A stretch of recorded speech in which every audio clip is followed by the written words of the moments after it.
beautiful day again. This beautiful day, I would like to discuss with everyone of us a beautiful topic: Adullam. Adullam, Adullam, Adullam. And we're going to be considering a text in the book of 1 Samuel chapter 22, verse 1 to 2. Firstly, I would like to discuss the meaning of Adullam. What do we understand by the word Adullam? In my text here, I wrote that Adullam is the name of the cave where David hid himself from King Saul.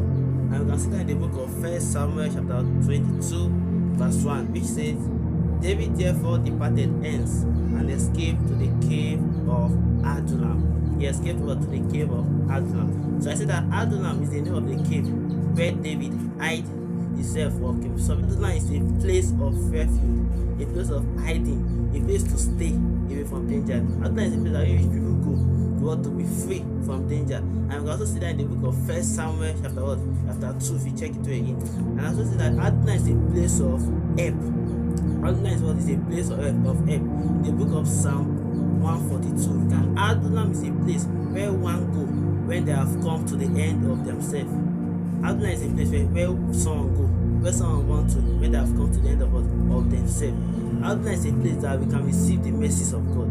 Adullam is a place in which we can receive the help of God, the favor of God, all what we need from God. Adullam is one of the best places that we can go as a believer, as a young believer, as a young Christian, that we can see the help of God. If we should cry for mercy, we cry for help in Adullam.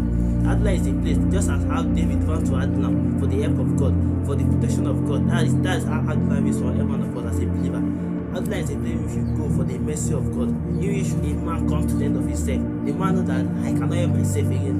There's nothing I can do again. I am helpless except God help me. So Adullam is a place you should go for the help of God. So I can see that there are some things as a believer, there are some things as a young believer that we can do in Adullam. The things that we can do when we go to Adullam is what is to ask for mercy.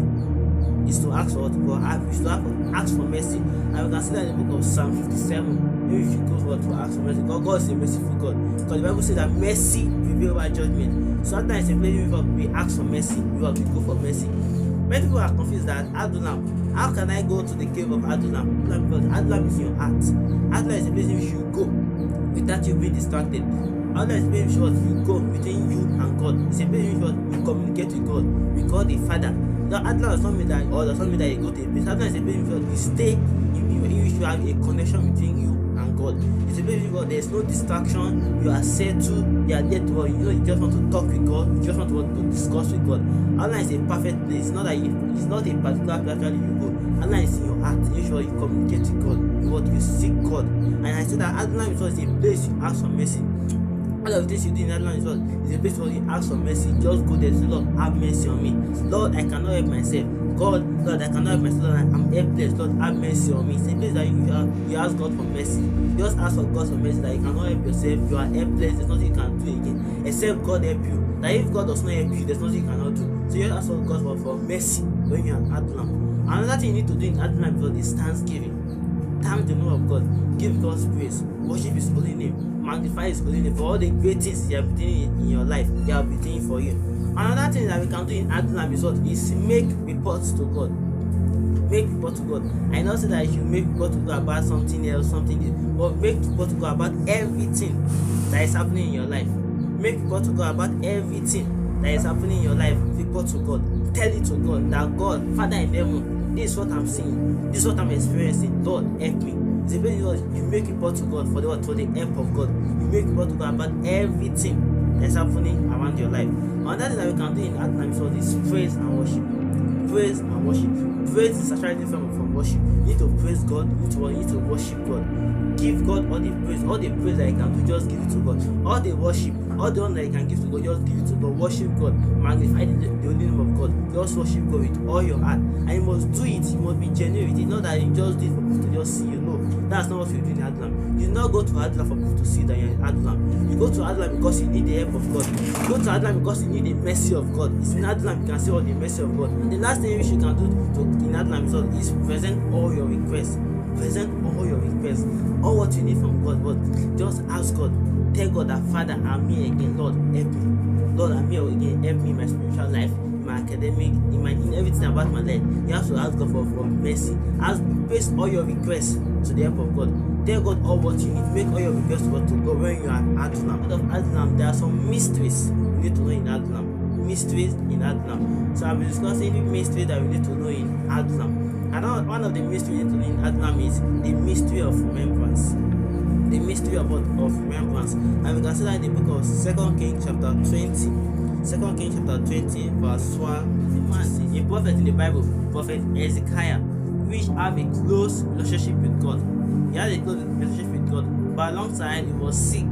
Then God sent prophet Isaiah to come and meet him that he was going to die of his sickness. When prophet Isaiah told him about that he was going to die about his sickness, he was totally down. That was how he went back to God, telling God that, Father, my Father in heaven, was praying to God that, God, remember all the work I've done for you. Remember all the things I've done for you in the past. That's one of the mystery of remembrance. The way Hezekiah went back to God, they went back to God, remembering God, telling God all the things, remembering all the good things he had done in the past. That was how God spoke back to prophet Isaiah to go back and tell him that he was going to add an extra 15 years to his years. You can see that one of the mystery of remembrance. That was how God was able to pardon prophet Isaiah by adding a lot of years to it again, by adding 15 years to his years again. You can see that mystery of remembrance is one of the great things that we must have in God. We must have a mystery of remembrance between us and God. Because assuming prophet Ezekiah now did not have a mystery of remembrance with God, assuming he did not do great things, good works from God, God would have not added a lot of years to his years. Because of the mysteries, because of the things he did for God, he was able to go back to God, to tell God about the things he has done in the past. So as a believers, we must have a remembrance, we must have mystery of remembrance between us and God, to tell God about the great things, about the good works that we have done for God. As a believer, we should pray to God and God, Lord, help me. I want to have a track record before you. We must have a track record before God, a track record of remembrance before God. Another mystery of remembrance is the mystery of stormy sea. The mystery of stormy sea. Stormy sea is a proof that is used to detect that we are in the storm of life. There are some things that we are in as a believer presently that will just affect us. That's what they call stormy sea. One of the things in stormy sea is that stormy sea affects someone's visibility. If you are in stormy sea as a believer, it will affect your visibility. It's not that people will not be able to see you physically, but in spiritual way, people will not be able to see you. You might be doing good things, people will still not see you. People will still not see you to favor you. People will not see you to help you. So as a believer, we must leave the stormy sea of visibility. We must be visible, both in physical and spiritually. But visible in the spirit mind. People must be able to see us, to favor us in God's life. But if we are in the stormy sea of people not seeing us, they cannot favor us. And I see that most people today, they are not being favored. That's why the good things they did. That's why the good things they did around their work, around their company, they were still not favored. They were still not because they are still in the stormy sea of visibility in their life. So as a believer, we must leave the stormy sea of visibility in our life. We must be visible, both spiritually and physically. Another thing is that stormy sea affects our voice. Stormy sea affects the voice of people. You can talk, people can see that you can talk, but there are some things that you say that people will not just listen to because of the way they see you, because of your stormy sea of your voice is being blocked because you are in the stormy sea. So as a believer, our voice must be heard. Our voice must be heard. Your voice will not be heard if you are in the storm. If you are in the storm of life, if you are even in physical storm and you are shouting, nobody will hear you. They can see that we must bring ourselves out of the stormy sea of life, out of the storm of life, so people can hear the word of God from our mouth. People can hear the good things of God from our mouth. So we must be out of that stormy sea of voice, and people can hear that can hear the voice of God through us. Another thing is that storm affect our speed and movement. No matter how some people do in life, they can never go far because of that in the stormy sea of their life at that moment. So we must leave that stormy sea. That was to go fast. That was to go. Our movement should be fast. That was to go speed in the word of God. And that was to God to move further and go greater in the service of God. That's one of the things we must do in our stormy sea. And another thing that stormy sea affect our visions. A lot of believers that they have visions for God, they have visions, but God that in that stormy sea at that moment, people they cannot see the visions of God anymore again. The vision of God just get blocked from their life. As a believer, you must leave a stormy sea of vision. Any stormy sea that want to affect our vision, that want to affect our speed and movement, our voices, and our visibility, we must go to Adullam. We must go to God to meet God in Adullam, to ask God for help. That God should want to take us out of the stormy sea of mysteries. The third mystery I'll be talking about today is that the mystery of prayer. The mystery of prayer, and we're going to talk about Jabez. I believe we all know about Jabez in the Bible. Jabez means pain, means sorrow. Jabez was a name that was not good. That was a name of God that brings pains. There was a name that brings sorrow. So the mystery of prayer. We must have a mystery of prayer with God. Our prayer must be connected to God. That God have mercy on me. Lord, show me yourself. And I will tell you about 4 different prayer points that embedded in the mystery of prayer, which talk about Jabez. One of the mystery of prayer is that oh that you would bless me. One of the prayer that we should pray concerning Jabez in the mystery of God is that oh that you would bless me. Pray for the blessing of God, that God will bless you in Adullam. Pray for God that God bless me. Lord and me, Lord bless me. Another mystery is that Lord enlarge my coast. Lord enlarge my territory. Lord enlarge my space. Lord enlarge my understanding. Enlarge my wisdom. We have to go for a spirit of enlargement. Let God enlarge us both physically and spiritually. Your hand be upon my life. God, the hand of God be upon your life. If the hand of God is upon the life of someone, the life of believers, you will go far. If you go far in life, people will see you. Your vision will be clear. So the hand of God must surely be on your life as a believer. Another thing is that deliver me from evil, oh Lord. God must surely deliver me from evil. Day by day, we surely encounter evil, we surely encounter difficulty, but God should deliver us from evil. Despite the challenges that we face, God should deliver us. Another thing is that God deliver me, that God should take us to new level, that God should take us to new level, because in every new level, there's a new level. For every new phase, there's a new fight. So God should deliver us, God should want to take us to new level in Adullam. That's one of the things we should do in Adullam. Adullam becomes a place of glory.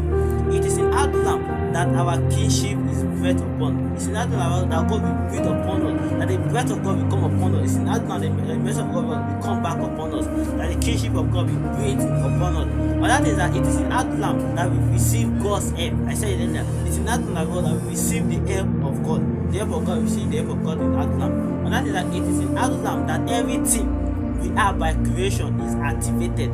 That's something that our visibility need to be activated in Adullam. Our vision, our understanding need to be activated in Adullam. And the last thing that is in Adullam that we receive inspiration.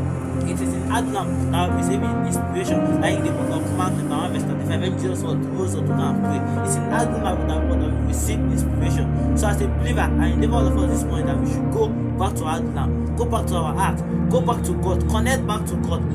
Bring your connection back to God. Come back to God. If you know that you are not in God again, come back to God. Go back to God in Adullam to connect all your things, to correct all your things you are within, to activate all your creation, to activate your visions in God. Go back to God. Go back to God. And go back to God today. May Lord bless you and bless you and bless you in Jesus' name. Thank you for watching this video. God bless you. We will see you next time again. Bye for now.